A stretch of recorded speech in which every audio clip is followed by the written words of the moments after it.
సరే వాక్యంలోకి వెళ్దాం. ఏ సువార్తను ధ్యానిస్తున్నాం? మత్తయి సువార్త. Very good. ఎన్నో అధ్యాయం? ఇంకా 10లోనే ఉన్నామా? ఇంకా 10లో ఉన్నా. Very good. పోయినసారి కుటుంబ ప్రార్థన చివరి ఎక్కడ జరిగింది?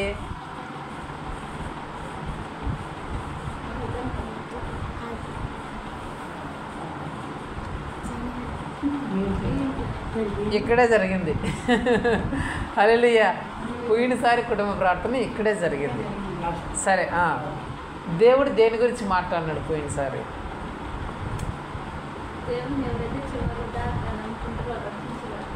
చెప్పలో గట్టిగా గట్టిగా కొట్టాలా, గట్టిగా కొట్టాలా. వాక్యం చెప్పుకొని 4 రోజులు అయింది. 4 రోజులు నేను రాలా. అప్పటికి ఆ అమ్మాయి చక్కగా గుర్తుపెట్టుకోండి. ఎవరైతే చివరి వరకు నిలిచి ఉంటారో వారు మాత్రమే రక్షింపబడతారు.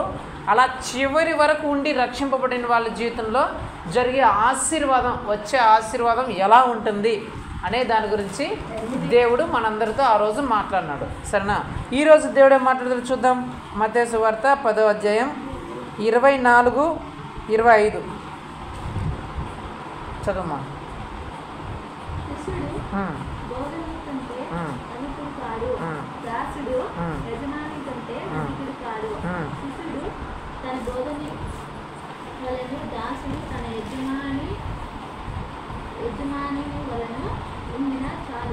హల్లెలూయా. చాలు. అక్కడ ఏం రాయబడిందంటే, శిష్యుడు బోధకుని కంటే అధికుడు కాడు, దాసుడు యజమానుడు కంటే అధికుడు కాదు.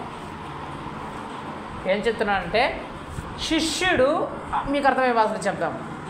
ఒక ఇంట్లో ఒక యజమాని ఒక పని మనిషిని పెట్టుకున్నాడు అనుకుందాం. పని మనిషిని వంట చేయడానికి ఒక పని మనిషిని పెట్టుకున్నారు. ఇప్పుడు ఆ యజమాని గొప్పవాడా, పని మనిషి గొప్పదా? యజమాని కదా గొప్పోడు. అంటే పని మనిషి కంటే యజమాని గొప్పోడు అనేది ఇక్కడ దేవుడు చెప్తున్నాడు. శిష్యుని కంటే యజమానుడు అధికుడు, దాసుని కంటే తన యజమానుడు గొప్పవాడు అని ఇక్కడ దేవుడు చెప్తున్నాడు. అంటే పని మనిషి కంటే ఆ పని ఇచ్చిన ఆ వ్యక్తి గొప్ప వ్యక్తి, పెద్దవాడు అని ఇక్కడ దేవుని వాక్యం రాయబడింది. ఈరోజు దేవుడు మనందరితో మాట్లాడబోతున్న అంశం ఏంటంటే, మనము ఎవరిని అధికులుగా, మనకంటే గొప్పవారిగా ఎంచుకోవాలా? మన దృష్టిలో ఎవరు మనకంటే అధికమైన వారిగా, గొప్ప వ్యక్తులుగా మనం ఎంచుకోవాలి అనేది దేవుడు ఈరోజు మనందరితో మాట్లాడుతున్నాడు. ఎవరు గొప్పవారు, ఎవరు అధికులు, ఎవరు మనకంటే పెద్దవారు, అర్థమైందా? ఎవరిని మనకంటే పెద్దవారిగా, మనకంటే గొప్పవారిగా మనం ఎంచుకోవాలి అనేది దేవుడు ఈరోజు మనందరితో మాట్లాడబోతున్నాడు. మనం ఈ లోకంలో చూస్తే సాధారణంగా మనుషులు ఎవరిని వారికంటే గొప్పవారిగా ఎంచుకుంటారు, ఎవరు వారికంటే పెద్దగా వారిగా ఎంచుకుంటారు? గట్టిగా చెప్పమా. చెప్పు. రాజుల్ని, అంటే మంచి అధికారంలో ఉండే వాళ్ళని, వాళ్ళకంటే ఎక్కువ అధికారం ఉన్న వాళ్ళని గొప్పవాళ్ళుగా అనుకుంటారు. ఇంకా అమ్మాయి ముఖాన్ని చూస్తారు. మీకు ఆలోచించి తెలియలేదా? అట్లా మీరు కూడా చెప్పండి ఆలోచించి. డబ్బులుండే వారిని గొప్పవారు అనుకుంటారు కదా. వాళ్ళకి ఎక్కువ, మనకంటే ఎక్కువ డబ్బులు ఉంటే, వాళ్ళకంటే లక్షలు ఉంటే అబ్బా గొప్ప వాళ్ళ బయలు, మనకంటే పెద్దవాళ్ళే డబ్బులు ఉండాలి అంటారు కదా. డబ్బులుండేవారిని గొప్పవారుగా చూస్తారు ఈ లోకం. డబ్బులుండేవారిని గొప్పవారుగా చూస్తుంది. మంచి ఉద్యోగం చేసేవారిని వారికంటే గొప్పవారుగా చూస్తుంది. మంచి పలుకుబడి పేరు ఉండేవారిని వారికంటే గొప్పవారుగా చూస్తుంది. మంచి అధికారం, రాజకీయ అధికారం కానీ మరి వేరే అధికారం కానీ ఉండేవారిని వాళ్ళకంటే గొప్పవారుగా చూస్తుంది. బాగా చదువుకున్న వారిని వారికంటే గొప్పవారుగా చూస్తుంది. ఇలా రకరకాలు ఉంటాయి కదా.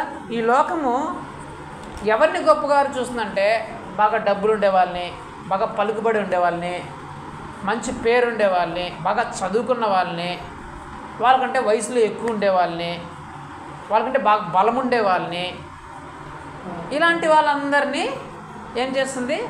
వారికంటే గొప్పవాళ్ళుగా, వీళ్ళు మాకంటే పెద్దవాళ్ళు అనేలాగా చూస్తుంది. అంతే కదా. సపోజు నాకు వయసు ఇప్పుడు 28 సంవత్సరాలు అనుకుందాం. 28 సంవత్సరాలు. ఆ అమ్మాయి వయసు ఎంతమనేది 17, 18 అనుకుందాం. 17, 18 అనుకుందాం. లోకం తీరు ఎట్లుంటుందంటే ఆ అమ్మాయి ఒకవేళ కోటీశ్వరం, ఒక లక్షాధికారి అయిందనుకో, నేనేమనుకుంటానంటే నాకంటే అమ్మాయి గొప్ప అమ్మాయి, నాకంటే అమ్మాయి పెద్ద అమ్మాయి అనుకుంటా. దేన్ని బట్టి? ఆమె వయసును చూసి, దేన్ని బట్టి ఆమె వెనకున్న డబ్బును చూసి నా వయసు ఆ అమ్మాయి కంటే ఎక్కువైనా సరే ఆ అమ్మాయి నాకంటే గొప్పది అని ఎంచుకుంటారు. కొందరు చదువును చూసి, చదువులేని వాళ్ళు వాళ్ళు బాగా చదువుకున్న వాళ్ళు నాకంటే గొప్ప వాళ్ళని ఎంచుకుంటారు. కొందరు ఉద్యోగాన్ని చూసి వాళ్ళు మాకంటే గవర్నమెంట్ జాబ్ చేస్తున్నారు, లేకపోతే కొత్త ప్రైవేట్ జాబ్ చేస్తున్నారు, ₹1,00,000 శాలరీ వచ్చి జాబ్ చేస్తున్నారు అని గొప్పవారిగా ఎంచుకుంటారు. కొందరు ఆ ఊర్లో వాళ్ళకున్న పలుకుబడిని చూసి వీళ్ళు ఎక్కువ పలుకుబడి ఉంది, ఎక్కువ మంది మనుషులు ఉన్నారు కాబట్టి మనకంటే గొప్పవారు అని ఎంచుకుంటారు. కొందరు రాజకీయంలో ఉండే నాయకులను చూసే వీళ్ళు రాజకీయంలో ఉండరు అని చెప్పేసి ఆ రాజకీయ పరిస్థితిని బట్టి వారికంటే గొప్పవారిగా ఎంచుకుంటారు. అయితే యేసు ప్రభు ఎవరిని మీకంటే గొప్పవారిగా ఎంచుకోమంటున్నాడు? ఎవరిని మీకంటే పెద్దవారిగా ఎంచుకోమంటున్నాడు? అసలు ఎందుకు ఎంచుకోమంటాడు యేసు ప్రభు అనేది మనం ఖచ్చితంగా తెలుసుకోవాలి. మనం కూడా ఈ లోకస్తుల్లాగానే డబ్బులు ఉన్నవారిని, ఆస్తులు ఉన్నవారిని, చదువు ఉన్నవారిని, ఉద్యోగాలు ఉన్నవారిని, ఊర్లో పలుకుబడి ఉన్నవారిని, రాజకీయాల్లో గొప్ప పేరున్న వారిని, వీళ్ళని మనం గొప్పగా ఎంచుకోవాలన్నా లేకపోతే యేసు ప్రభు దృష్టిలో ఎవరిని గొప్పగా ఎంచుకోవాలా? వయసులో పెద్దవారిని గొప్పగా ఎంచుకోవాలన్నా, చిన్నవారిని గొప్పగా ఎంచుకోవాలన్నా, ఎవరిని ఎంచుకోవాలనేది మనకు తెలిసి ఉండాలి. ఎవరిని మనం గౌరవించాలా? ఎవరు మనం మనకంటే గొప్ప వ్యక్తులుగా చూడాలా?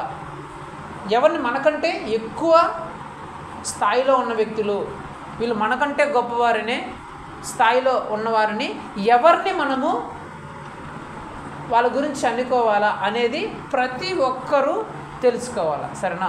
సో ఈరోజు దేవుడు ఒక 3 వ్యక్తుల్ని మీ ముందు పెట్టి మనం ఎలాంటి వారిని గొప్పగా ఎంచుకోవాలా, మనకంటే పెద్దవారిగా, మనకంటే గొప్పవారిగా ఎంచుకోవాలనేది బైబుల్ నుంచే మనం ఒక 3 వ్యక్తుల్ని దేవుడు మన ముందర పెట్టి మనకు అందరికీ తెలియజేస్తాడు.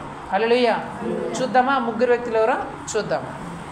ఆదికాండం మొదటి వ్యక్తి రండి. ఆదికాండం 37వ అధ్యాయం 28వ వచనం నేను చదువుతాను, మీరు వినండి. సరేనా?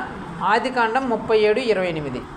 మిద్యానీయులైన వర్తకులు ఆ మీదుగా వెళ్ళుచుండగా వారు ఆ గుంటలో నుండి యోసేపును పైకి తీసి ఆ ఇస్మాయేలీయులకు 20 తులములకు వెండికి అతన్ని అమ్మి వేసిరి. వారు యోసేపును ఐగుప్తునకు తీసుకొని పోయిరి. ఇప్పుడు 39వ అధ్యాయం 20వ వచనం. అతనిని పట్టుకొని రాజు ఖైదీలు బంధింపబడి చెరసాలలో వేయించెను. అతడు అక్కడ చెరసాలలో ఉండెను. ఇప్పుడు 41:14. ఫరో యోసేపును పిలువనంపెను కాబట్టి చెరసాలలో నుండి అతనిని త్వరగా రప్పించిరి. ఇప్పుడు 40. నీవు నా ఇంటికి అధికారివై ఉండవలెను, నా ప్రజలందరూ నీకు విధేయులై ఉందురు. సింహాసన విషయంలో మాత్రమే నేను నీకంటే పైవాడినై ఉందునని యోసేపుతో చెప్పెను. మరియు ఫరో, చూడుము, ఐగుప్తు దేశమంతటి మీద నిన్ను నియమించి ఉన్నానని యోసేపుతో చెప్పెను. 44. మరియు ఫరో యోసేపుతో, ఫరోను నేనే అయినను నీ సెలవు లేక ఐగుప్తు దేశమంతటను ఏ మనుష్యుడును తన చేతినైనను కాలినైనను ఎత్తకూడదని చెప్పాను. ఇప్పుడు 55. ఐగుప్తు దేశమంతటా కరువు వచ్చినప్పుడు ఆ దేశస్థులు ఆహారము కోసము ఫరోతో మెరపెట్టుకొనిరి. అప్పుడు ఫరో, మీరు యోసేపు యొద్దకు వెళ్ళి అతడు మీతో చెప్పినట్లు చేయమని ఐగుప్తులందరితో చెప్పాను. హల్లెలూయా. ఇక్కడ నేను ఒక వ్యక్తి గురించి మీకు అందరికీ ఈరోజు చెప్పబోతున్నా. అతని పేరేం పేరు? యోసేపు. చెప్పండి, యోసేపు. ఇక్కడ యోసేపుకు జరిగిన సంభవాలన్నీ మీకు అర్థమయ్యే భాషలో చెప్తాను, మీరు ఇంకా నన్ను చూస్తూ వినండి. సరేనా? అక్కడ ఏం జరిగిందంటే యోసేపును సొంత అన్నలే ఐగుప్తు దేశ ప్రజలకు అమ్మేసినారు బానిసగా. 20 వెండి తులములకి యోసేపును సొంత అన్నలే అమ్మేసినారు. సో ఐగుప్తు దేశంలో వాళ్ళు ఇతన్ని ఒక పని మనిషిగా కొనుక్కున్నారు. 20 వెండి నాణ్యాలకు ఇతడు ఆ ఐగుప్తు దేశంలో పని మనిషిగా వచ్చినాడు. ఐగుప్తు దేశంలో ఒక ఇంటిలో పని మనిషిగా జాయిన్ అయినాడు, పని మనిషిగా బ్రతుకుతున్నాడు. కాలం గడిచే కొద్దీ కొన్ని సంఘటనలు జరగడం ద్వారా ఇతని మీదకు ఒక నింద వచ్చింది. ఆ నింద రావడం వల్ల ఇతను ఏమైనాడు, జైల్లో ఖైదీగా వేయబడ్డాడు. క్రిమినల్గా ఒక జైల్లో ఖైదీగా యోసేపుని వేశారు. ఇప్పుడు జైల్లో క్రిమినల్గా ఒక ఖైదీగా బ్రతుకుతున్నాడు. ఆ తర్వాత కొన్ని రోజులు గడిచిన తర్వాత ఆ దేశాన్ని, ఐగుప్తు దేశాన్ని అంతటినీ పరిపాలిస్తున్న ఫరో అనే రాజు, మన దేశంలో మన భాషలో చెప్పాలంటే మన భారతదేశాన్ని పరిపాలిస్తున్న ప్రైమ్ మినిస్టర్, ప్రధానమంత్రి గారు ఒకరోజు ఆ ఖైదీని పిలిపించాడు. పిలిపించి ఆ చెరసాల నుంచి బయటికి రప్పించి ఆ యోసేపుతో ఏమని చెప్తున్నాడంటే, అరే యోసేపు, ఈ దేశానికి ప్రధానమంత్రి నేనే, అయితే ఈ దేశం అంతటి మీద, నా ఇంటి మీద కూడా నిన్నే నేను ప్రధానమంత్రిగా నియమిస్తున్నాను. నువ్వు ఏం చెప్తే ఆ దేశంలో ఇలాగే జరుగుతుంది. నీ మాట కాదని ఎవడు చేయడానికి ఏ అధికారం లేదు. ప్రధానమంత్రి నేనే, ఈ దేశానికి రాజుని నేనే, కానీ నేను పేరుకు మాత్రమే రాజును. ఏమి చేయాలన్నా, ఈ దేశంలో ఏం జరగాలన్నా నువ్వు చెప్పినట్లే చేయాలా, నువ్వు చెప్తేనే చేయాలా. అది కూడా ఎలా చెప్తున్నాడంట, ఎవరైనా సరే నువ్వు చెప్పకపోతే కనీసం కాలు కూడా పక్కకు జరగడానికి వీల్లేదంట, చెయ్యి కూడా ఎత్తకూడదంట. అంటే ఇప్పుడు ఎవరైనా ఇట్లా చేయి ఎత్తినాడు అనుకో, యోసేపు చెప్తే తప్ప చేయి దించకూడదు. దించినాడా కట్టు, పీక కట్టు, అంత పవర్ ఇచ్చినాడంట. నీవు చెప్పకపోతే ఎవడైనా సరే, నేనైనా సరే, మా ఇంట్లో వాళ్ళైనా సరే, ఎవరైనా సరే కనీసం చెయ్యి కూడా పక్కకు జరపకూడదు. నా కొడుకు నేను అన్నం తినల్లా అట్లా చెయ్యి ఎత్తినా అనుకో, నువ్వు చెప్పకుండా, నువ్వు ఆజ్ఞాపించకుండా, నువ్వు అన్నం తిను అని నా కొడుకు చెప్పకుండా, నీ సెలవు లేకుండా, నువ్వు చెప్పకుండా నా కొడుకు చెయ్యి ఎత్తినాడు అనుకో, నువ్వు అని చంపేయచ్చు. నేను రాజు కొడుకునరా, నాకేంత అధికారం ఏమి లే, నువ్వు చెప్తేనే వాడు తినాలా, లేదంటే తినకూడదు. నా దేశంలో ఎవరైనా సరే నువ్వు ఏది చెప్తే అలాగే చేయాలా అని చెప్తున్నాడు. ఆ దేశం అంతటి కరువు వచ్చింది. కరువు వస్తే ఆ దేశంలో ప్రజలందరూ ఆ ఫరో దగ్గరే ధాన్యం అంతా ఉంది. ప్రపంచం మొత్తం కరువు, ఇతని దగ్గర మాత్రమే ధాన్యం మస్తుగా ఉంది. ఈ ప్రపంచంలో ఉన్న ప్రజలందరూ, ఆ దేశంలో ఉన్న ప్రజలందరూ రాజు దగ్గరికి వచ్చి, రాజా రాజా రాజా, మేము కరువుతో చచ్చిపోతున్నామయ్యా, మాకు ఆహారం ఇవ్వండి అంటే, రాజు ఏమంటున్నాడంటే, అక్కడ యోసేపు ఉన్నాడు, మీరు వెళ్ళి యోసేపుని అడగండి, యోసేపు ఏం చెప్తే అలా చేయండి అని చెప్పారంట.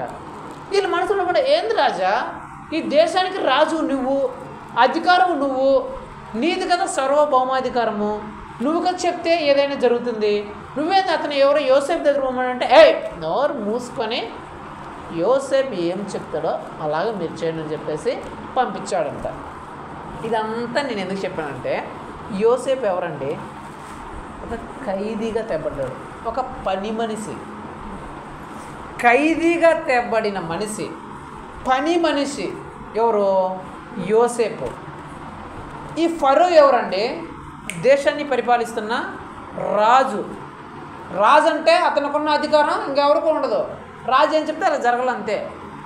తల తీసేయనంటే తీసేయాలా, అని చంపేయంటే చంపేయాలా, బతికించంటే బతికించాలా, నరికి అంటే నరికేయాలా, ఆయన కొంప కూల్చేయంటే కూల్చేయాలంతే, మరి ఇంకోటి లేదు. డబ్బులకి ఏమైనా కోదువా రాజుకి, మస్తు దేశంలో డబ్బులు అంతా ఎవరిది, రాజుదే. వెండికి కానీ బంగారుకి కానీ ఆస్తులు కానీ డబ్బులకు కానీ ఏమైనా కొదవలేదు. డబ్బులు, బంగారు, ఆస్తులు, వెండి ఉంది, పేరుకి పెద్ద రాజు, అధికారం ఉంది, అతను చెప్తే ఏమైనా చేయగలడు, మంచి పేరు ప్రఖ్యాతులు ఉంది, బాగా చదువుకున్నాడు, బాగా యుద్ధ విద్యలు అన్నీ నేర్చుకున్నాడు.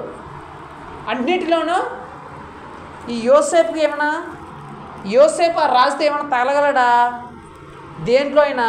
ఇతను ఒక బానిస, పని మనిషి, బానిసగా బతుకుతున్న ఒక జైల్లో క్రిమినల్, మన భాషలో చెప్పాలంటే ఒక జైల్లో ఒక ఖైదీ. ఇతనికి చూసి ఆ రాజు ఏం చెప్తున్నాడు, నేను కాదు గొప్ప అని, ఇదిగో యోసేపు నాకంటే గొప్పవాడు. అక్కడ ఇంకో మాట రాయబడింది. అక్కడ ఏమన్నాడంటే, నేను చదువుతాను చూడండి, అది 41:46 వచనం. యోసేపు బయలుదేరి ఐగుప్తు దేశమంతటా సంచరించును. యోసేపు ఐగుప్తు రాజైన ఫరో ఎదుట నిలిచినప్పుడు 30 సంవత్సరాలు వాడు. ఆ ఫరో, ఆ రాజు దగ్గర యోసేపు నిలబడినప్పుడు, అంటే ఆ చెరసాల నుంచి, ఆ జైల్లో నుంచి తీసుకొని వచ్చి ఇతనికి అంతా అధికారం ఇచ్చి ఆ దేశం మీదే రాజుగా, రాజుల తర్వాత రాజుగా మార్చినప్పుడు యోసేపు వయసు ఎంత? 30 సంవత్సరాలు. ఎంత? దాదాపు నా వయసే. నాకు 28, 2 సంవత్సరాలు, నాకంటే 2 సంవత్సరాలు పెద్దోడు.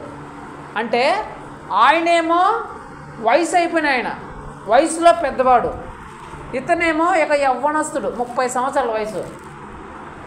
ఏ విషయంలో చూసుకున్నా యోసేపు కంటే అన్ని విషయంలోనే గొప్పోడు ఎవరు? ఫరో రాజు. డబ్బు విషయంలో చూసుకున్నా, ఆస్తి విషయంలో చూసుకున్నా, అంతస్తు విషయంలో చూసుకున్నా, పేరు విషయంలో చూసుకున్నా, చదువు విషయంలో తీసుకున్నా, అక్కడున్న పలుకుబడి విషయంలో చూసుకున్నా, బలం విషయంలో చూసుకున్నా, వయసు విషయంలో చూసుకున్నా, అన్ని విషయంలో చూసుకున్నా గొప్పవాడు ఎవరు?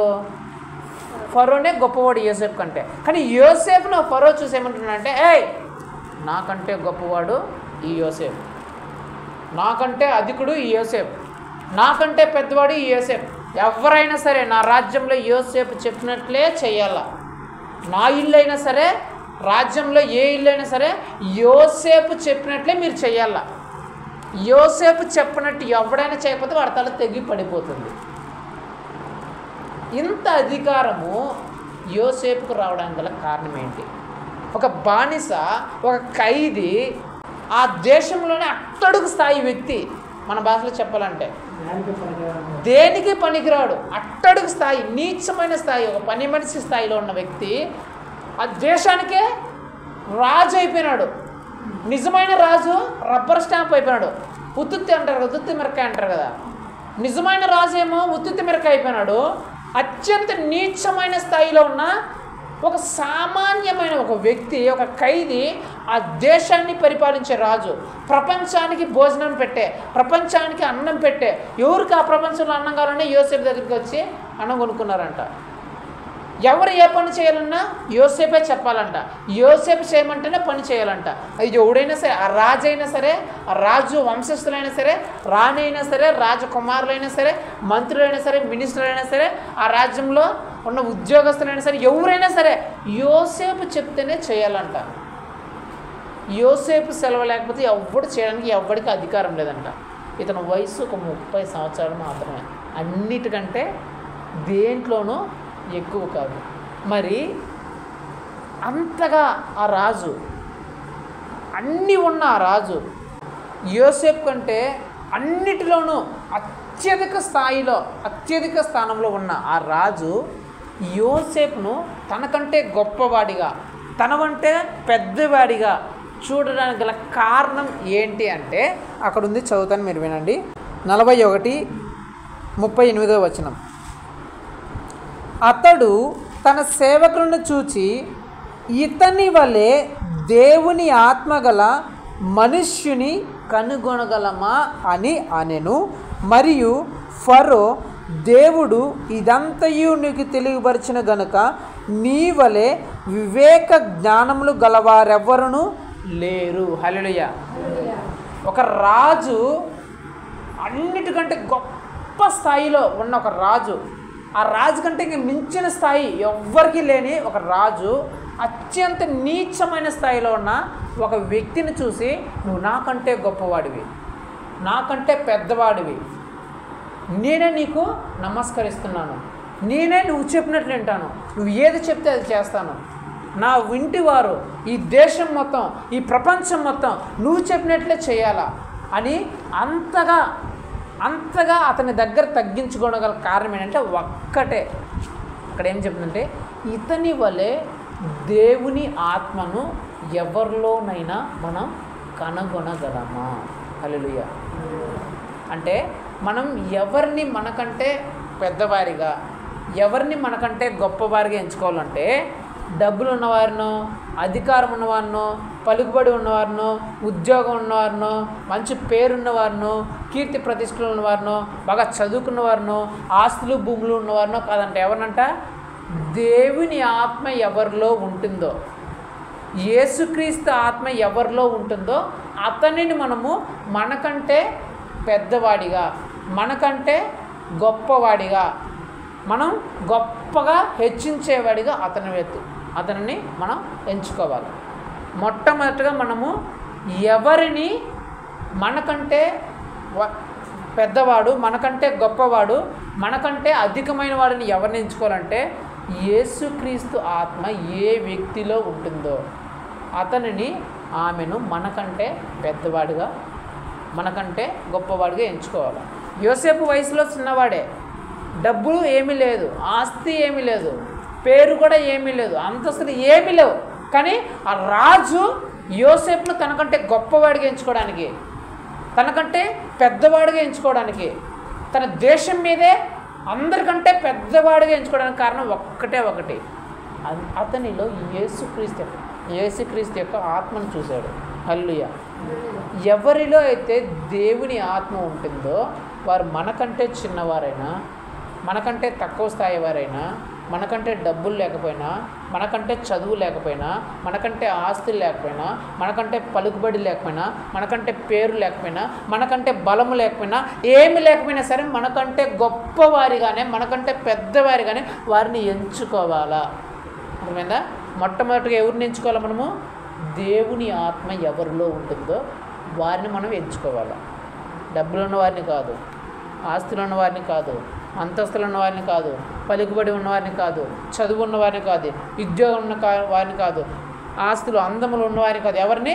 దేవుని ఆత్మ ఎవరికి ఉంటుందో వారిని మనకంటే పెద్దవారిగా, మనకంటే గొప్పవారిగా మనం ఎంచుకోవాలి. హల్లెలూయా. రెండవ వ్యక్తిని చూసుకుందాం. మొదటి సమూయేలు 24వ అధ్యాయం 5వ వచనం.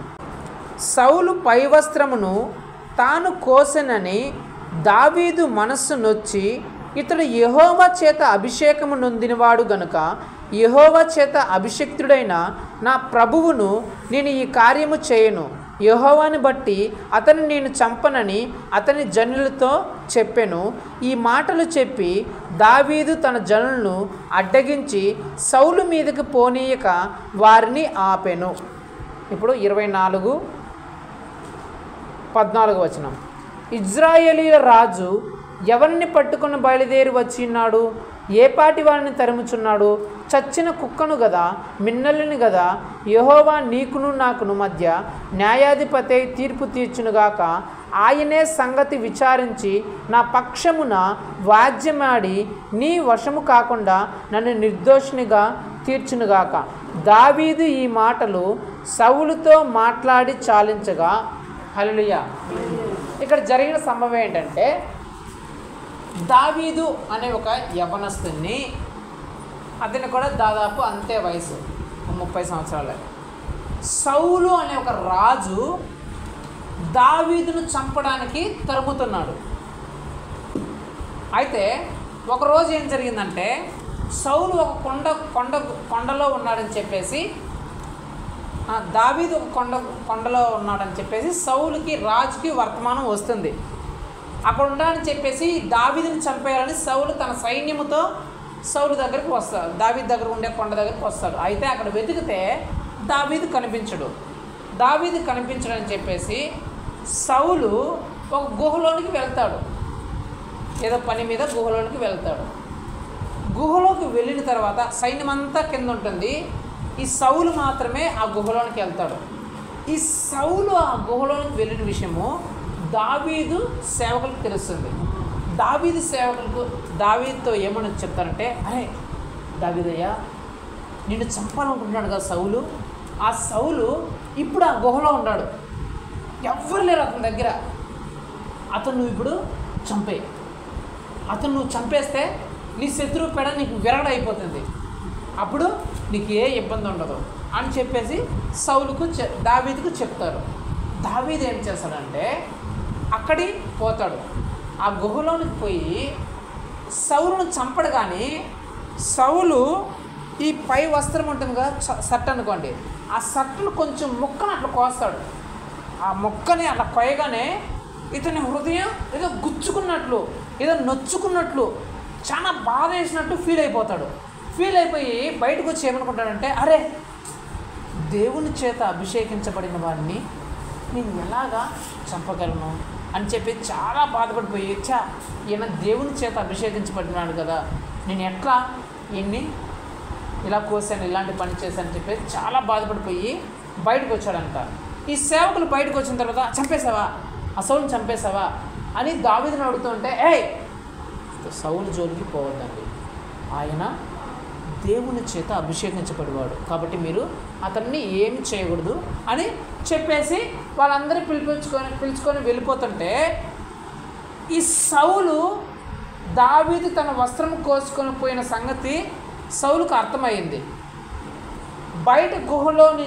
గుహ బయట నుంచి దావీదు సౌలుతో మాట్లాడుతున్నాడు. ఏమని, అయా సౌలు గారండి, మీరు ఎవరినండి తరుముతున్నారు? చచ్చిన కుక్క లాంటి వాడిని కదా నేను, ఒక కాలి కింద నలిపేసి ఒక పురుగు లాంటి వాడిని కదా, నన్నెందుకయ్యా మీరు చంపడానికి తరుముతున్నాడు అని చెప్పేసి ఈ దావీదు సౌలుతో చెప్తున్నాడు. ఇదంతా మీకు అందరికీ ఎందుకు చెప్తున్నా అంటే, దావీదు సౌలు దావీదును తరిమేటప్పుడు సౌలు వయసు దాదాపు ముసలాయన వయసు 60 సంవత్సరాలు 70 సంవత్సరాలు, దావీదు వయసు 30 సంవత్సరాలు.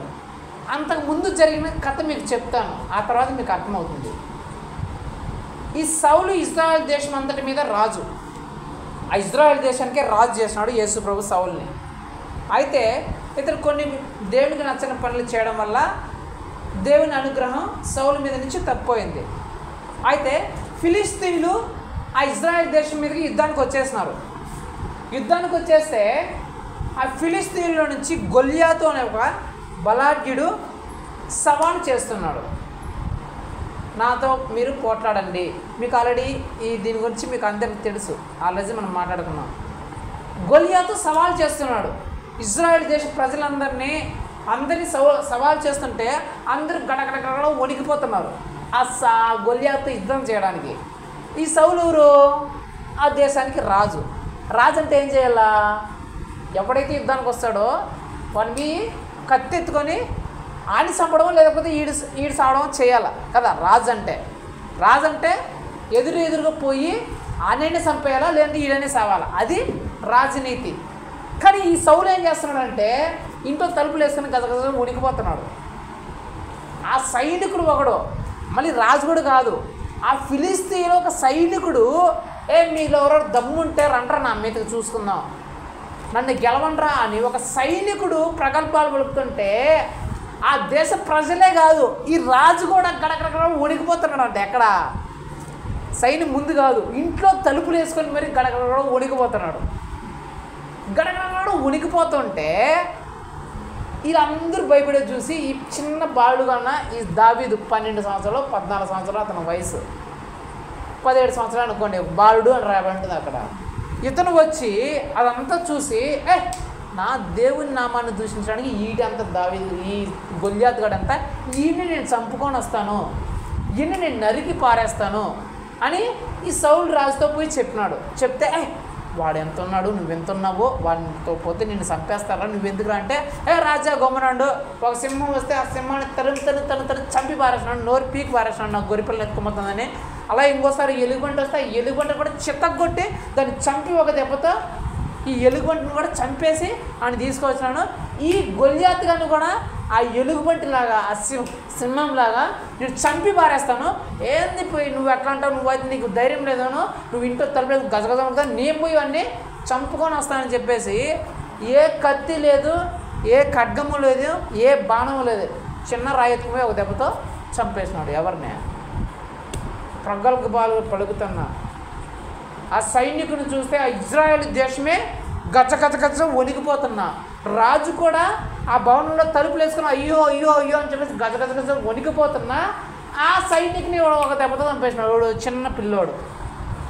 చంపేసిన తర్వాత తర్వాత కాలంలో యేసు ప్రభు ఈ దావీదును రాజుగా, సౌలును రాజుగా తీసేసి దావీదును రాజుగా చేయాలని నిశ్చయించుకుంటాడు. నిశ్చయించుకున్న తర్వాత ఈ విషయం ఈ సౌలుకు తెలుస్తుంది, యేసు ప్రభు నన్ను రాజుగా తీసేయాలనుకున్నాడు, దావీదును రాజుగా చేయాలనుకున్నాడు అని సౌలుకు తెలిసిపోయింది. ఇప్పుడు ఏమైంది, దావీదు బ్రతుకుంటే ఖచ్చితంగా నా రాజుతనం పోతుంది, యేసు ప్రభు దావీదుకు రాజును చేస్తాడు, కాబట్టి దావీదుని నేను చంపేస్తే దావీదు ఉండడు కాబట్టి రాజుగా నేనే ఉండొచ్చు అనే ఒక కుట్ర పన్ని దావీదును చంపేయాలని దావీదును తరుముతూ పోతున్నాడు. ఇప్పుడు అర్థమైందా ఎందుకు అక్కడ తరుముతున్నాడో? అయితే ఈ దావీదు సౌలును చూసి పారిపోతున్నాడు. పారిపోతూ ఆ గుహ దగ్గరికి వచ్చినాడు. ఆ గుహ దగ్గర జరిగిన సంభవం అంతా మీకు చెప్పాను. చెప్పిన తర్వాత అక్కడ దావీదు సౌలుతో ఒక మాట అంటున్నారు, ఏమని, రాజా ఎవరినయ్యా నువ్వు తరుముతున్నావు, ఎవరిని చంపడానికి నువ్వు తరుగుతున్నావయ్యా, నేను కుక్క లాంటి వాడిని కదా, ఒక మిన్నల్లి వాడినే కదా, నన్నెందుకయ్యా నువ్వు చంపాలని చూస్తున్నావు అని ఎవరితో చెప్తున్నారు? దావీదు రాజుతో చెప్తున్నాడు. ఇప్పుడు నేనేం చెప్పాలనుకుంటున్నానంటే, నిజంగా సౌలుని ఎదిరించే స్థితిలో దావీదు లేడా? గొల్యాతును ఒక దెబ్బతో చంపేసినాడు ఒక రాయితో. సౌలు గతగతగా వణికిపోయి డోర్లు వేసుకుని ఉంటే ఆ సైన్యం అంతా బాగా బలంగా బాగా చికెన్లు మటన్లు తిని బాగా యుద్ధాలు బాగా నేర్చుకొని సంవత్సరాలు అన్ని విద్యలు బాగా యుద్ధాలు నేర్చుకున్న ఆ సైనికులు కూడా ఆ గొల్యాతును చూసి గతగతగా వణికిపోతుంటే వీడు గొర్రెలు కాసుకునేవాడు. ఈ గొర్రెలు కాసుకునేవాడు ఒక దెబ్బతో సంపాదించినాడు ఎవరిని. వీళ్ళందరూ భయపడి చచ్చేవారు, వాడిని చూస్తే వీళ్ళందరూ భయపడి చచ్చిపోతున్న వాడిని ఒక దెబ్బతో చంపి పారేసినాడు. సింహం వస్తే దాన్ని నోరు పెట్టుకొని చీల్చి పారేసినాడు.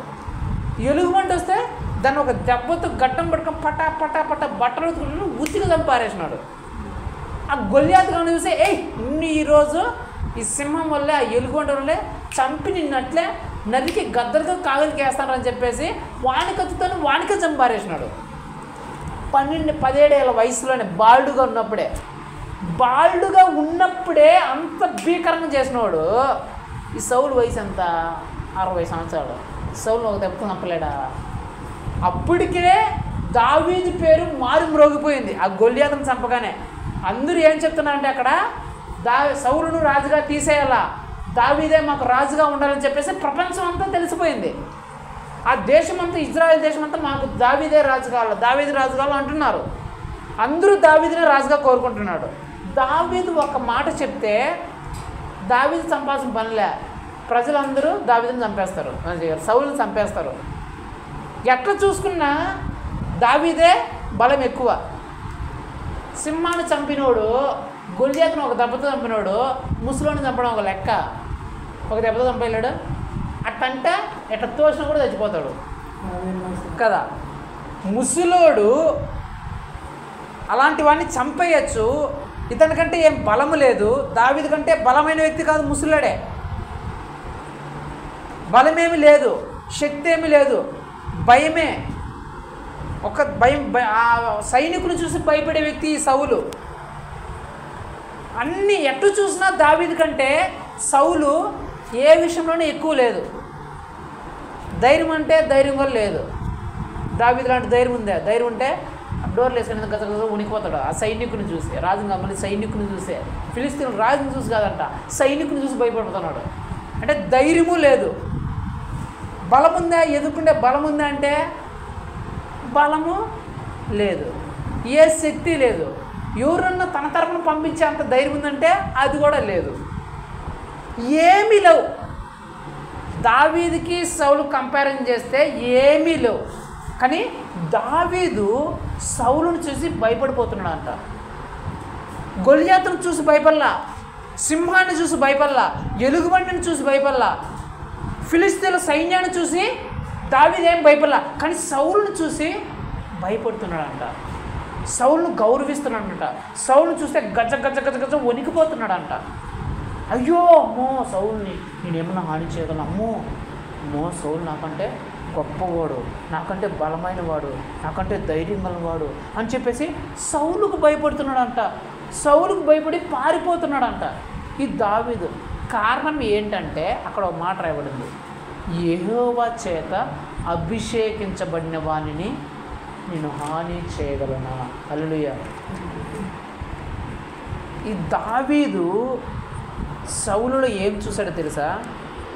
అతనికి బలం లేదు, అతనికి ధైర్యం లేదు, అతను ఎవరిని ఎదుర్కోలేడు, అతనికి ఏం శక్తి లేదు, ఇవన్నీ చూడలేదంట. అతను బలము లేకపోయినా, అతనికి ధైర్యము లేకపోయినా, అతనికి శక్తి లేకపోయినా, అతని వయసు కూడా అంత బలమైన వయసు లేకపోయినా అతని మీద దేవుని అభిషేకం ఉంది. దేవుని అభిషేకం ఉంది కాబట్టి, పరిశుద్ధాత్మ దేవుని అభిషేకం ఉంది కాబట్టి నాకంటే అతను గొప్పవాడు, నాకంటే అతడు పెద్దవాడు, నాకంటే అతను అధికుడు. అంటే రెండోదిగా మనము మనకంటే ఎవరిని గొప్పవారిగా, మనకంటే ఎవరిని అధికులుగా ఎంచుకోవాలంటే ఎవరి మీద అయితే పరిశుద్ధాత్మ అభిషేకం ఉంటుందో, ఎవరి మీద అయితే దేవుని అభిషేకం ఉంటుందో వారిని మనకంటే గొప్పవారిగా ఎంచుకోవాలి, మనకంటే పెద్దవారిగా ఎంచుకోవాలి. పరిశుద్ధాత్మతో ఎవరైతే నింపబడి ఉంటారో, దేవుని ఆత్మచేత ఎవరైతే నింపబడి ఉంటారో వారిని మనకంటే గొప్పవారిగా ఎంచుకోవాలి. వాళ్ళ వయసులో మనం చిన్నగా ఉండొచ్చు, పెద్దగా ఉండొచ్చు, వాళ్ళకి ఆస్తులు ఉండొచ్చు, ఉండకపోవచ్చు, మనకంటే బలం ఉండొచ్చు, ఉండకపోవచ్చు, మనకంటే యవ్వన ప్రాయం ఉండొచ్చు, ఉండకపోవచ్చు, మనకంటే ధైర్యం ఉండొచ్చు, ఉండకపోవచ్చు, కానీ వారి మీద పరిశుద్ధాత్మ అభిషేకం ఉందంటే, దేవుని అభిషేకం ఉందంటే, పరిశుద్ధాత్మ దేవుడు వాళ్ళలో నివసిస్తానంటే అది మనకంటే గొప్పవారిగా, మనకంటే పెద్దవారిగా మనం ఎంచుకొని తీరాలా. హల్లెలూయా. మొదటిగా ఎవరిని ఎంచుకోవాలా? దేవుని ఆత్మ ఎవరిలో ఉంటుందో వారిని ఎంచుకోవాలా. రెండోదిగా పరిశుద్ధాత్మ చేత ఎవరైతే అభిషేకింపబడి ఉంటారో, పరిశుద్ధాత్మని ఎవరైతే పొందుకుని ఉంటారో ఆ వ్యక్తిని మనకంటే గొప్ప వ్యక్తిగా, మనకంటే పెద్ద వ్యక్తిగా మనం ఎంచుకోవాలి. చిట్ట చివరిగా మూడో వ్యక్తిని నేను మీకు చెప్పబోతున్నాను. ఆ మూడో వ్యక్తి ఎవరంటే యేసుక్రీస్తు శిష్యులు. ఒకరోజు ఎంతమంది యేసుక్రీస్తు శిష్యులు? ఎంతమంది యేసుక్రీస్తు శిష్యులు? 12 మంది. ఎంతమంది? ఈ యేసుక్రీస్తు 12 మంది శిష్యులు ఒకరోజు గొడవ పడుతున్నారు. యేసుక్రీస్తు అక్కడే ఉన్నారు. యేసుక్రీస్తు ముందే ఈ యేసుక్రీస్తు శిష్యులు గొడవ పడుతున్నారు. ఏమంటే, నీకంటే పెద్దవాడిని నేనురా, నీకంటే గొప్పవాడిని నేనురా, నీకంటే గొప్పవాడిని నేనురా, కాదురా నీకంటే గొప్పవాడిని నేను, కాదురా నీకంటే గొప్పవాడిని నేనని వీళ్ళు గొడవ పడుతున్నారు. నీకంటే నాకు బాగా తెలివి ఉందిరా, నేను నీకంటే గొప్పవాడిని, నీకంటే వయసులో నేను పెద్దోనిరా కాబట్టి నీకంటే నేనే పెద్దోడిని, నేను గవర్నమెంట్ ఆఫీసురా కాబట్టి నేను నీకంటే గొప్పవాడిని, నా దగ్గర డబ్బులు సంచి ఉందిరా కాబట్టి నేను నీకంటే గొప్పవాడిని, నేను యేసుక్రీస్తుని రొమ్ముగా అనుకున్నవాడిరా కాబట్టి నీకంటే నేను గొప్పవాడిని, నేను యేసుక్రీస్తు కోసం అన్నీ వదిలేసినాను రా, నా వలను కూడా వదిలేసినాను, నీకంటే నేను గొప్పవాడిని, నేను గవర్నమెంట్ జాబ్ను కూడా వదిలేసినాను రా యేసుప్రభు కోసం, నీకంటే గొప్పవాడిని అని చెప్పేసి వీళ్ళందరూ నేను గొప్పవాడిని, నేను పెద్దవాడిని, నేను గొప్పవాడిని అని యేసుక్రీస్తు శిష్యులు ఎవరు గొప్పోడు, ఎవరు పెద్దోడు అని చెప్పేసి గొడవలు పడుకుంటున్నారు. నేనురా, నువ్వు కాదురా, నేనురా, నువ్వు కాదురా, నేనురా అని చెప్పేసి యేసుక్రీస్తు శిష్యులే గొడవ పడుతున్నారు. యేసుక్రీస్తు శిష్యులు అందరూ ఉన్నారు. ఎవరెవరు ఉన్నారు? చదువుకున్నవారు ఉన్నారు, గవర్నమెంట్ జాబ్ చేస్తున్న వాళ్ళు ఉన్నారు, కూలి పని చేస్తున్న వాళ్ళు ఉన్నారు, పనిలో మంచి ఎక్స్పీరియన్స్, మంచి అనుభవం కలిగిన వాళ్ళు ఉన్నారు, బాగా తెలివైన వాళ్ళు ఉన్నారు, డబ్బులు బాగా కలిగి ఉన్నవారు ఉన్నారు, ఆస్తి వాళ్ళు కలిగి ఉన్నారు. వాళ్ళకున్న దాన్ని బట్టి వాళ్ళు నేను గొప్ప, నాకు ఇది ఉంది కాబట్టి నాకు గొప్ప, నాకు ఆస్తి ఉంది కాబట్టి నేను గొప్ప, నేను గవర్నమెంట్ జాబ్ చేస్తున్నాను కాబట్టి నేను గొప్ప, నాకు ఈ చేపలు పట్టడంలో అనుభవం ఉంది కాబట్టి నేను గొప్ప, నా దగ్గర డబ్బు సంచి ఉంటుంది కాబట్టి నేను గొప్ప, నేను యేసుక్రీస్తుని రొమ్మును అనుకున్న శిష్యుని కాబట్టి నేను గొప్ప అని చెప్పేసి వీళ్ళు ఉండేది చూసి వీళ్ళు గొప్ప చెప్పుకుంటారు. కాదు నువ్వు కాదురా గొప్ప, నేను గొప్ప, నువ్వు కాదురా గొప్ప, నేను గొప్ప అని చెప్పేసి వీళ్ళు గొడవ పడుకుంటూ ఉన్నారు. ఇదంతా యేసు ప్రభు సైలెంట్గా అక్కడి నుంచి చూస్తూ ఉన్నాడు. వీళ్ళు మేము గొప్ప, నేను గొప్ప అనుకునేది, వీళ్ళు ఇట్లా గొడవ పడేది యేసు ప్రభు అక్కడ నిలబడుకొని చూస్తూ ఉన్నాడు. చూస్తూ ఉండి వీళ్ళ దగ్గర ఈ 12 మంది శిష్యుల్లో ఎవరు గొప్ప అనేది వీళ్ళకి తేలకుండా ఎట్లా కాదురా పండి ఆడు యేసు ప్రభు అన్నాడు. ఆ ప్రభుని అడుగుదాం. యేసయ్య చెప్తాడు. యేసయ్య ఎవరు చెప్తే వాళ్ళు గొప్పరా. నువ్వు కాదు, ఏ పేతురు నువ్వు కాదు, ఏ యోహాను నువ్వు కాదు, ఏ ఫిలిప్పు నువ్వు కాదు, ఏ మత్తయి నువ్వు కాదు, నువ్వు అంద్రేయ నువ్వు కాదు, మీరు కాదు, ఏ యూదా నువ్వు కాదు. యేసు ప్రభు దగ్గర పోదాం, ఆయన్ని అడుగుదాం. యేసు ప్రభు ఎవరిని నువ్వు గొప్పోడు, ఎవరు పెద్దోడు అని చెప్తే ఆయన్నే ఫిక్స్ చేసుకున్నాం. పదండి యేసు ప్రభు ఆడున్నాడు, అడుగుదామని చెప్పేసి అందరు శిష్యులందరూ యేసు ప్రభు దగ్గరకు వచ్చి, యేసయ్య నువ్వు చెప్పు, మళ్ళీ ఎవడు గొప్పోడు చెప్పు అని అడుగుతున్నానంట. పేతురు వచ్చి, చెప్పేసయ్యా నాకు ఎక్స్పీరియన్స్ ఎంత ఉంది, నాకు పనిలో ఎంత ఎక్స్పీరియన్స్ ఉంది, నేనే కదా గొప్పోడు అని పేతురు అంటే, యేసయ్య నువ్వు చెప్పు, నేనే కదా నీకు ఎప్పుడు ఎల్లప్పుడు రొమ్ముని అనుకుంటా అని యోహాన్ అంటే, యేసయ్య నువ్వు చెప్పు, నేను గవర్నమెంట్ జాబ్ను కూడా నీకోసం వదిలేసినాను మత్తయ్య అంటుంటే, యేసయ్య నువ్వు చెప్పు, నీ డబ్బులు ఉండే సంచి అంతా నేను పట్టుకున్నాను యోధా అంటుంటే, యేసయ్య నువ్వు చెప్పు, నీకోసం నేను ఏమైనా చేస్తానని ఫిలిప్పు. వీళ్ళు వాళ్ళు అనుకుంటుంటే యేసయ్య సైలెంట్గా వింటూ ఏం చేసినాడంటే, సరే మీలల్లో ఎవడు పెద్దోడో ఎవడు గొప్పోడో నేను చెప్తాను అనేసి దేవుడు ఏం చెప్పినాడంటే, ఎంతమంది శిష్యులు?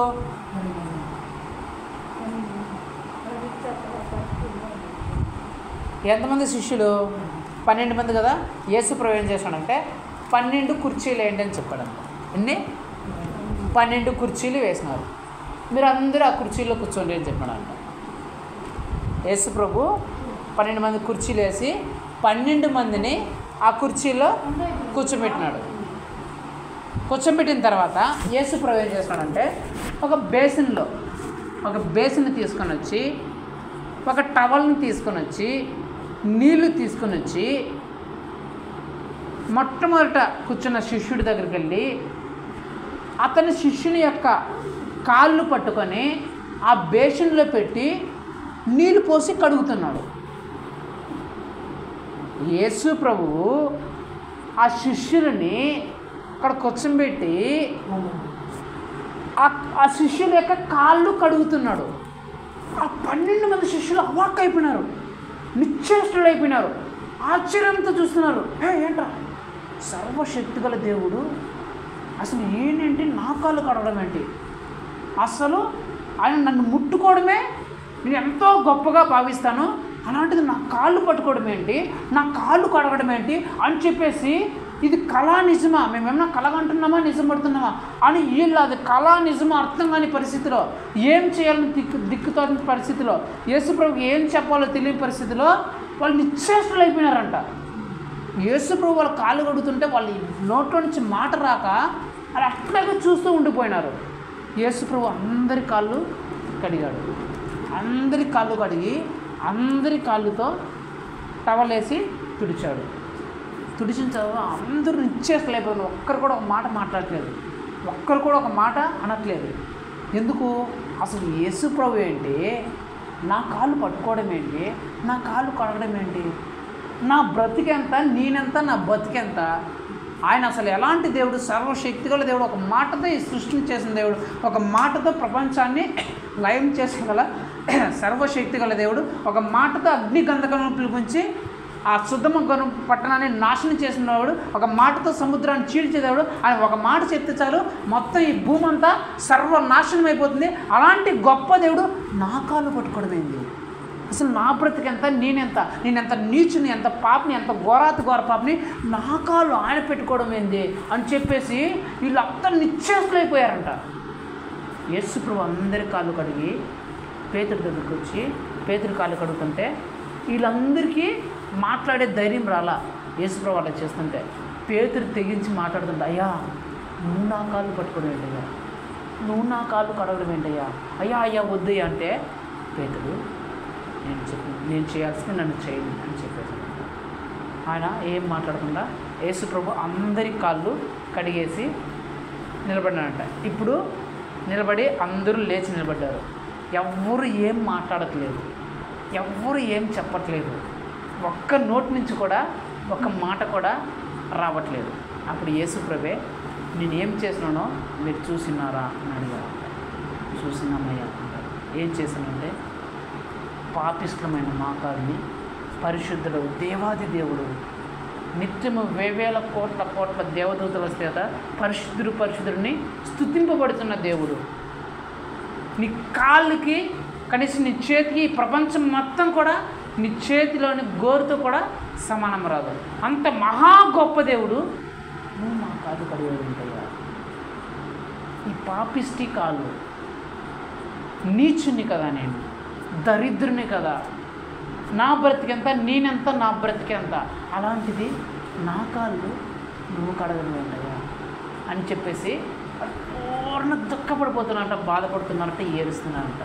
అప్పుడు యేసు ప్రభు వాళ్ళతో ఏమని చెప్పాడంటే, మీరు అడిగారు కదా, మీరు కొట్టుకున్నారు కదా, గొడవ పడుకున్నారు కదా, ఎవరు గొప్పోడు, ఎవరు గొప్పోడు, ఎవరు గొప్పోడు అని మీరు గొడవ పడుకున్నారు కదా. ఎవరు గొప్పోడు అంటే, నేను ఏదైతే చేశాడో దానిని ఎవడైతే చేస్తాడో వాడే అందరికంటే గొప్పోడు. నేను ఏదైతే చేశానో అలా ఎవరైతే చేస్తారో వాడే గొప్పోడు. యేసుప్రభు ఏం చేస్తున్నాడు?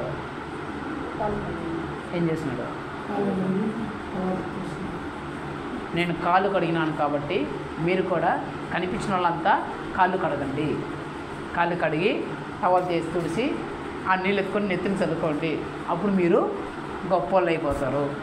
అదే దాని అర్థం. అదే యేసుప్రభు ఉద్దేశము అది కాదు. మీరు కాళ్ళు కడిగి నెత్తిని నీళ్ళు చల్లుకోండి, టవల్తో తుడవండి, ఇది కాదంట యేసుప్రభు అక్కడ చెప్పాల్సిన ఉద్దేశం. వాళ్ళు ఏమనుకుంటున్నారు, నాకు ఎక్స్పీరియన్స్ ఉందిరా, పనిలో 20 సంవత్సరాల ఎక్స్పీరియన్స్ ఉంది కాబట్టి నేను గొప్పవాడిని. యేసుప్రభు దగ్గరగా ఉన్నానరా నేను గొప్పవాడిని. నీ గవర్నమెంట్ జాబ్ చేస్తావనరా నేను గొప్పవాడిని. నాకు చదువు ఉందిరా నేను గొప్పవాడిని. నాకు జ్ఞానం ఉందిరా నేను గొప్పవాడిని. నా దగ్గర డబ్బు సంచి ఉందిరా నేను గొప్పవాడిని. నాకు బలం ఉందిరా నేను గొప్పవాడిని. నాకు యవ్వనం ఉందిరా నేను గొప్పవాడిని. నాకు ఊళ్ళో పేరు ఉందిరా నేను గొప్పవాడిని అని వీళ్ళు వాళ్ళకు ఉన్న దాన్ని బట్టి నేను గొప్పవాడిని అంటే యేసు ప్రభు ఎవరు గొప్పరు అనేది చూపిస్తానంట. ఎవడు గొప్పడు అని యేసు ప్రభు ఏమని చెప్తానంటే, ఆ దాని నుంచి ఎవడైతే తన స్థాయిని చూడకుండా, తన స్థాయిని పట్టించుకోకుండా, ఎదుటి వ్యక్తి స్థాయిని పట్టించుకోకుండా ఎవడైతే సేవ చేస్తాడో వాడు గొప్పోడంట. యేసుప్రభు స్థాయి ఏంటి? యేసుప్రభు స్థాయికి మించిన స్థాయి ఎవరికి ఉందా?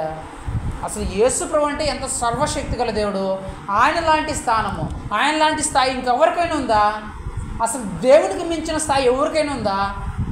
అలాంటి స్థాయి ఆయనది. ఈ మనిషి యొక్క శిష్యుల యొక్క స్థాయి ఏంటి? ఆ మనుషుల యొక్క స్థాయి ఏంటి? చాలా నీచమైన స్థాయి, చాలా దుర్మార్గమైన స్థాయి, చాలా పాపిష్టి స్థాయి, చాలా చెడుతనంలో ఉన్న స్థాయి. మరి యేసు ప్రభు నేను ఇంత గొప్ప స్థాయిలో ఉన్నాన్ని, నేను ఇంత ఉన్నతమైన స్థాయిలో ఉన్నాన్ని, ఇంత గొప్ప స్థాయిలో ఉన్నాన్ని, ఇలాంటి వాళ్ళని, అసలు నీచమైన వాళ్ళని, ఇలాంటి దుర్మార్గుల్ని, ఇలాంటి దుష్టుల్ని, ఇలాంటి పనికిమాల వాళ్ళని ఎలాగ వీళ్ళ కాళ్ళని నేను పట్టుకుంటానే అని అనుకోకుండా ఆయన తన స్థానాన్ని, తన స్థాయిని పట్టించుకోకుండా, వీళ్ళ స్థాయి ఏంటో చూడకుండా వారికి సేవ చేశాడంట. ఏం చేశాడు? వారికి సేవ చేశాడు. ఆ సేవ చేసి చెప్తున్నాడంట, ఇలాగ ఎవరైతే చేస్తాడో వాడే గొప్పవాడు. హల్లెలూయా. ఎవడైతే అలాగ చేస్తాడో, నేను చేసినట్లు ఎవడైతే చేస్తాడో వాడు గొప్పవాడు. అంటే మీకున్న స్థాయి, మీకు అధికారం ఉండొచ్చు, మీకు చదువు ఉండొచ్చు, మీకు బాగా ఎక్స్పీరియన్స్ ఉండొచ్చు, మీకు పలుకుబడి ఉండొచ్చు, మీకు ఆస్తులు ఉండొచ్చు, మీ దగ్గర డబ్బులు ఉండొచ్చు, మీకు దగ్గర ఏమైనా ఉండొచ్చు. అయితే ఆ స్థాయి అన్నీ మీరు పక్కన పెట్టేసి, నీకున్న అధికారం, నీకున్న బలం, నీకున్న ఉద్యోగం, నీకున్న ఆ డబ్బు, నీకున్న ఆస్తులు, నీకున్న అందం, నీకున్న యవ్వనం, నీకున్న సమస్తాన్ని పక్కన పెట్టి ఎదుటివాని స్థాయిని నువ్వు చూడకుండా, వాడు పేదోడా, వాడు ఉన్నవాడా, వాడు లేనివాడా, వాడు మంచోడా, వాడు చెడ్డోడా, వాడు బాగుండేవాడా, బాగలేనివాడా, వాడి దగ్గర డబ్బులుందా, డబ్బులు లేదా, ఇలాగా వాడి స్థాయిని చూడకుండా ఎవరైతే ఎదుటి వ్యక్తికి సేవ చేస్తాడో వాడు గొప్పవాడంట.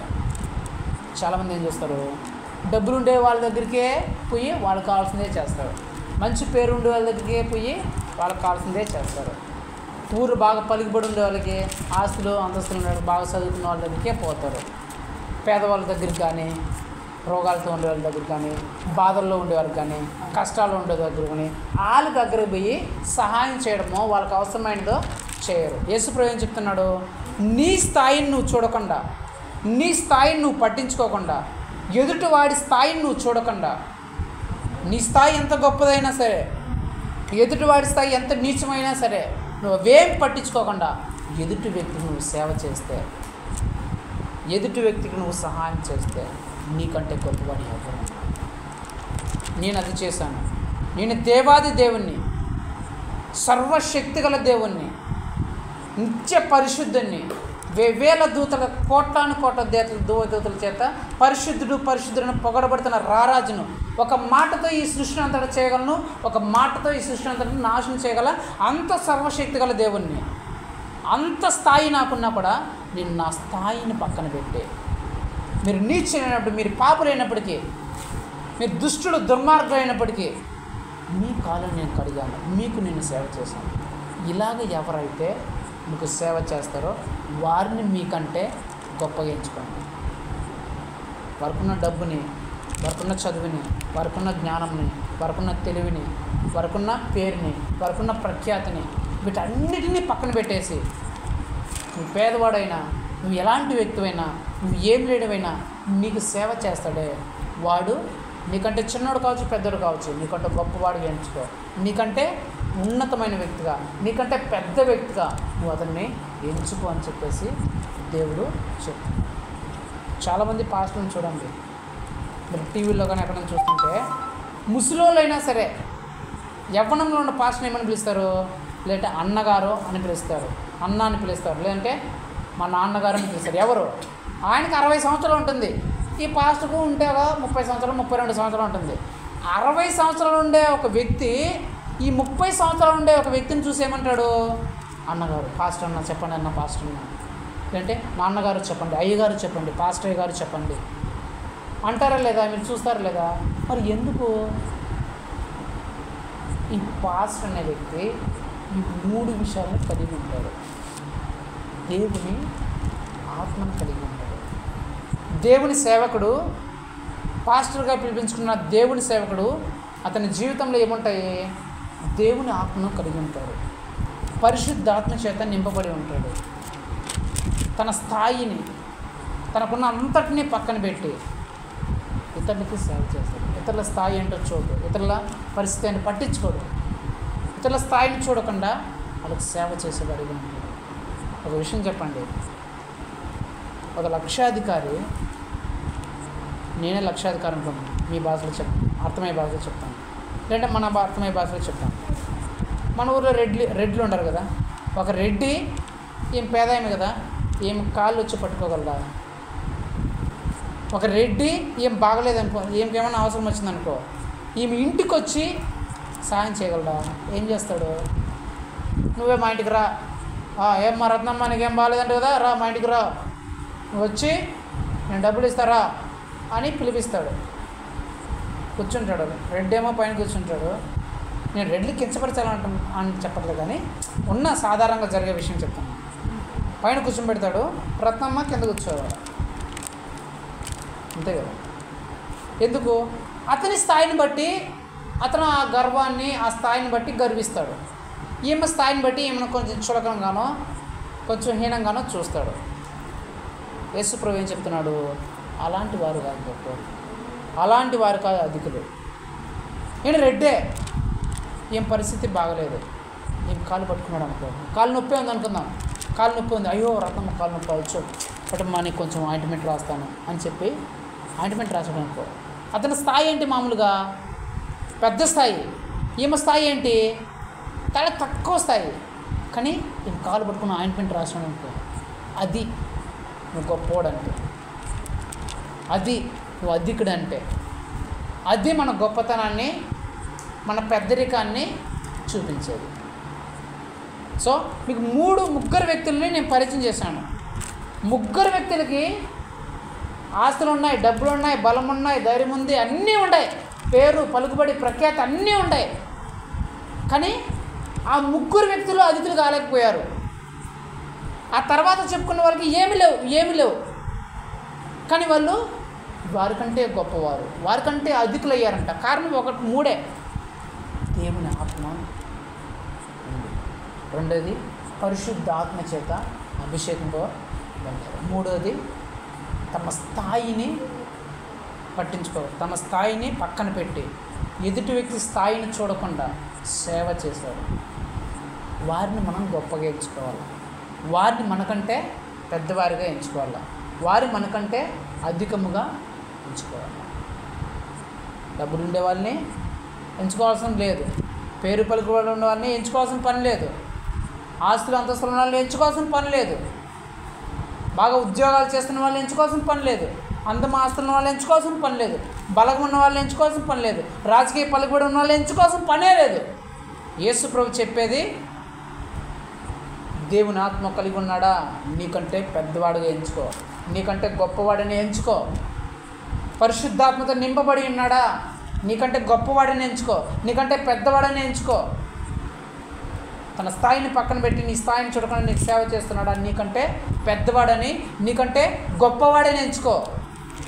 ఎట్టి పరిస్థితిలోని ఆ వ్యక్తికి అగౌరవపరచడం కానీ, ఆ వ్యక్తిని చులకన చేయడం కానీ, గౌరవం లేకుండా అతన్ని చూడడం కానీ ఎట్టి పరిస్థితిలో చేయకది నీకు చాలా నష్టం, చాలా డేంజర్ అని చెప్పేసి దేవుడు చెప్తున్నాడు. మరి మనం ఎవరిని ఎంచుకుందాం గొప్పవారిగా? ఎవరిని ఎంచుకోవాలి మీరందరూ గొప్పవారిగా?